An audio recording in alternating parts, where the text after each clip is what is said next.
পর প্রথমবারের মতো পাকিস্তান থেকে চালবাহী একটি জাহাজ ভিড়ছে মোংলা সমুদ্র বন্দরে। দ্বিপক্ষীয় বাণিজ্য সম্পর্কে এটি একটি ঐতিহাসিক পদক্ষেপ। জাহাজটি প্রথমে চট্টগ্রাম বন্দর এবং পরবর্তীতে মোংলা বন্দরে পৌঁছাবে বলে জানা গেছে। জাহাজটি 25,000 মেট্রিক টন চাল বোঝাই করে কয়েকদিন আগে করাচি কাশিম বন্দর থেকে যাত্রা করেছে এবং 2-1 দিনের মধ্যে এটি পৌঁছাবে বলে আশা করা হচ্ছে।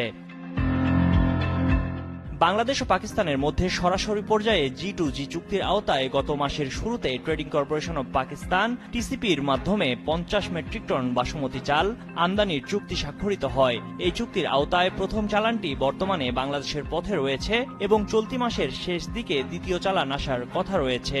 পাকিস্তানের দি এক্সপ্রেস ট্রিবিউন এই তথ্য প্রকাশ করেছে।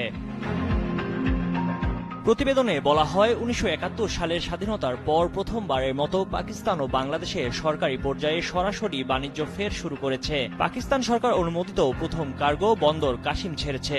এই বাণিজ্য চুক্তি দুই দেশের মধ্যে অর্থনৈতিক সম্পর্ক জোরদার করবে এবং সরাসরি জাহাজ চলাচল সহজতর করবে বলে আশা করা হচ্ছে।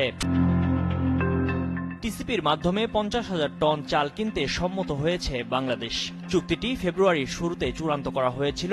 চালের চালানটি দুটি ধাপে সরবরাহ করা হবে। প্রথম 25,000 টনের চালানটি এখন বাংলাদেশে পৌঁছে যাচ্ছে। দ্বিতীয় চালানটি মার্চের শুরুতেই রওনা হওয়ার কথা রয়েছে।